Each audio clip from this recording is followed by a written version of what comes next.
Un bon jour, tu te réveilles et tu décides de faire ton propre manga. Là, vraiment, on ne sait pas quelle mouche t'a piqué. Et là, direct, tu sors sur ton bloc-notes et bam, 10 pages de synopsis et 4 chapitres déjà prêts. Même Kishimoto paraît amateur. Et là, bam, tu commences à créer les chara-design de tes personnages.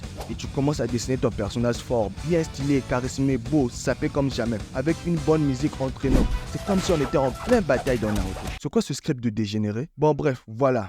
Ça, c'est ce que tu imaginais. Et voilà ce que tu as dessiné. On dirait un extraterrestre. Ouais, je sais, c'est très frustrant, mais parfois l'imaginaire ne reflète souvent pas la réalité. Courage, ça va aller. Malgré le dégoût, tu prends quand même le temps de faire des recherches sur YouTube. Et là, bam, tu tombes sur cette vidéo. Et tu décides de cliquer. Et encore bam, je sais pas pourquoi il y a trop de bam dans ce script, c'est bizarre. C'est une introduction qui commence à ressembler à un scénario de One Piece. Je me demande même pourquoi je continue à enregistrer la vidéo. Mais tu restes quand même. Je te remercie d'avance, car à ce niveau, tu es le seul qui regarde encore la vidéo. Et oui, c'est la triste vérité. Mais ta patience va payer, car dans cette vidéo, tu vas apprendre à dessiner un personnage de manga en seulement 3 étapes faciles. Et salut, c'est Ken de la chaîne Manga Tuto. J'espère que vous avez apprécié l'intro. Perso, non, c'est parti. Première étape. Pour la première étape, tu dois d'abord savoir de quoi parle ton manga. Je m'explique. Tu dois savoir si ton manga c'est un shonen, un seinen, un shoujo ou un hentai.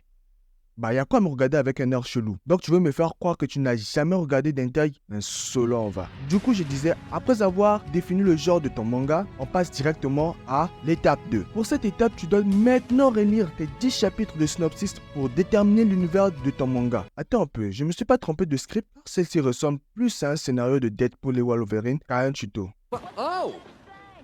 Oh, hello. Et toi, dégage. Bon, en vrai, on va faire avec. Du coup, je disais, cela va te permettre de savoir l'univers. Il existe différents univers. Je m'explique. Il faut savoir que pour dessiner un personnage de votre manga, il faut d'abord savoir de quoi va parler votre manga. Par exemple, nous avons d'un côté les univers fantaisistes, ceux qui sont régis par aucune loi du monde réel, c'est-à-dire un monde complètement mabou, dont tout est permis, comme Fairy Tail, Boku no Pico.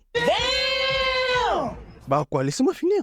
Black Clover, moi quand je me réincarne en Piaf. Et de l'autre côté, les univers basés sur les lois du monde réel. One Punch Man, Attaque des Titans, Parasite, le livre de la mort. Ah, Death Note en français, vous avez compris. Étape 3. Tu dois te poser cette question. Est-ce que mon personnage doit être grand de taille comme Zoro ou bien court comme ce Nabo Dasta? Et aussi, est-ce qu'il sera musclé comme Saitama ou bien skinny comme toi-même? À quoi? Tu n'es pas skinny? Ok, c'est ton problème. Notez bien, votre personnage principal doit se démarquer des autres personnages de votre manga. Je m'explique. Le personnage principal doit être reconnu au premier coup d'œil dans votre manga, soit par la couleur de ses cheveux, la forme, etc., etc. Et aussi par la forme de ses yeux. Voici un petit quiz. Essaie de reconnaître les personnages principaux parmi ces 3 images. Et dis-le moi dans les commentaires. Je vais vérifier. Bon, je crois qu'on a fait le tour. Le reste, c'est juste les détails. L'important, c'est de connaître l'importance. Je crois qu'il y a une redondance de mots dans le script. Mais qui écrit cette connerie? Bon bref, on passe à la conception de notre hentai. Pardon, je voulais dire notre personnage.